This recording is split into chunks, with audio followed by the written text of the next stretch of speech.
जय श्री हरिवंश। गुरुदेव, सादर प्रणाम। महाराज जी, आज पाश्चात्य और हमारे असाधारण व्यवहारिक समाज के प्रभाव से ग्रसित माता पिता अपने बच्चों के संस्कारों को नजरअंदाज कर रहे हैं। महाराज जी, ऐसे में बच्चों में संस्कार कैसे स्थापित करें? माता पिता की क्या भूमिका है और क्या होनी चाहिए? अपने आचरण शुद्ध करो, संसार को थोड़ी शुद्ध कर सकते हैं। यदि हम एक एक जन अपने को सुधारना शुरू करें तो लगता है बहुत सुधार हो जाएगा। हम अपना सुधार करें। माता पिता ही भ्रष्ट आचरण कर रहे हैं।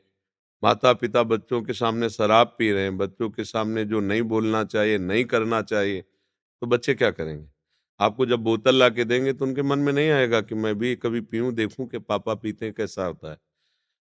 आप असावधान हैं, जो आपकी पति पत्नी के हास प्रयास में तुम्हारा बच्चा देख रहा है, सयाना हो चुका है, तुम्हें ज्ञान नहीं, तो फिर वो क्या करेगा? वो भी गंदे आचरणों में उतरेगा।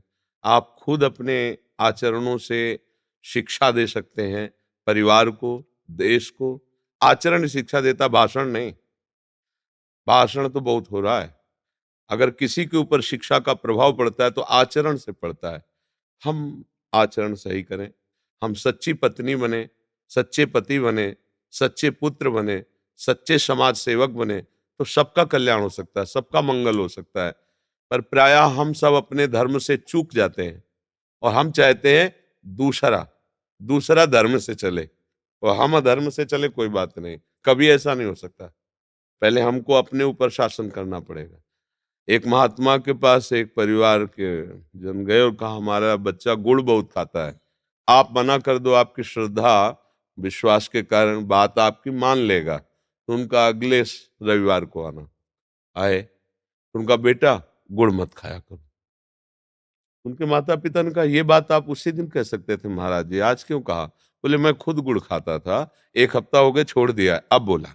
ये अगर हमारे आचरण सही नहीं, हम बच्चों को ब्रह्मचर्य सिखाएं, हमारे आचरण से नहीं हम बच्चों को कहें कि नशा ना करो, हमारे आचरण से नहीं उनको कहें बॉयफ्रेंड मत बनाना, गर्लफ्रेंड मत बनाना, ये तो आपका उपदेश काम नहीं करेगा।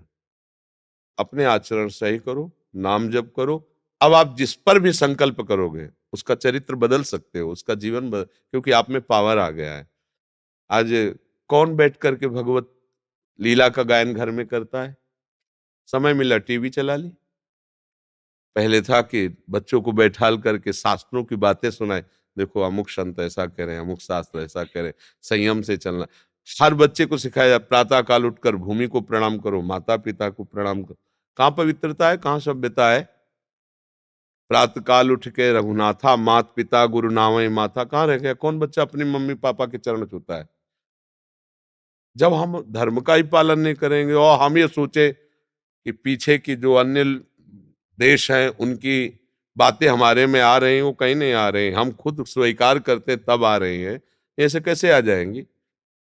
गंदी बात विदेश में ही थोड़ी कि हमारे देश में थे ही नहीं, ऐसा नहीं है। कभी भी किसी भी युग में बराबर पलड़ा रहता है। ऐसा नहीं होता है कि जब राम जी अवतरित हुए तो मुनियों को खा खा करके राक्षसों ने हड्डियों का ढेर लगा दिया था। प्रभु ने पूछा, ये ढेर किसका है? तो बोले, जानकर अनजान बन रहे हो प्रभु, ये ऋषियों की हड्डियां निशाचरों ने खा खा कर ऋषियों को ऐसे। तब भुज उठाए प्रण की निश्चरहीन मैं करूं। त्रेता युग की बात कह रहे हैं। हर युग में आसुर होते हैं, हर युग में दैवी संपदावान होते हैं। अब आप क्या ग्रहण करना चाहते हो, दैवी संपदा या आसुरी भाव? तो हम अगर कहें कि पाश्चात्य सभ्यता, नहीं भैया, हमारे भी देश में था, है, रहेगा। अब आप स्वीकार क्या करते हैं? आप देखो, हम अगर विदेशियों की निंदा करते तो आओ इस पक्ष में, कंठी माला धोती चोटी, हरे कृष्ण, सैकड़ों आपको विदेशी दिखावें, लूटते हैं रज में, और आपके वस्त्र हट रहे हैं, आपका तिलक हट रहा है, आपकी सभ्यता हट रही, वो प्रभाव दिखा रहे हैं क्या? हमारा देश का ऐसा प्रभाव है कि पशुवत आचरण करने वाले भी कृष्ण बोल रहे हैं, और हमारे घर में बैठे हमारे देश के लोग पशुवत आचरण को, तो उनका दोष है या आपका दोष है? हमें बताओ। उनका दोष है। वो आके यहां प्रचार प्रसार कर रहे हैं कि तुम इतने कपड़े पहनो, तुम ऐसे करो। तुम क्यों देखते हो उनकी बात? अगर उनका गुण देखो तो तुम्हारे अंदर भाव आ जाए। जो जानते ही नहीं रामकृष्ण क्या है, वो गा रहे हैं हरे कृष्णा हरे, और नाच रहे हैं। सैकड़ों की मंडलियां वृंदावन में आती है ना, सैकड़ों केवल विदेशी विदेशी, धोती, कुर्ता, तिलक, कंठी, चोटी, ये हमारा सनातन धर्म, वो हम हमारी गलती है। हम अपने आचरण को सुधारें। जब तक हम स्वयं अपने आचरण नहीं सुधारेंगे तो ना बच्चों को उपदेश दे सकते हैं और ना हम पड़ोसी को सुधार सकते हैं और ना देश को।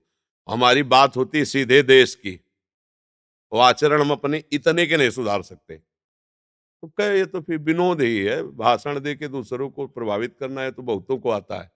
आचरण से चला जाए तो भी बात बनेगी।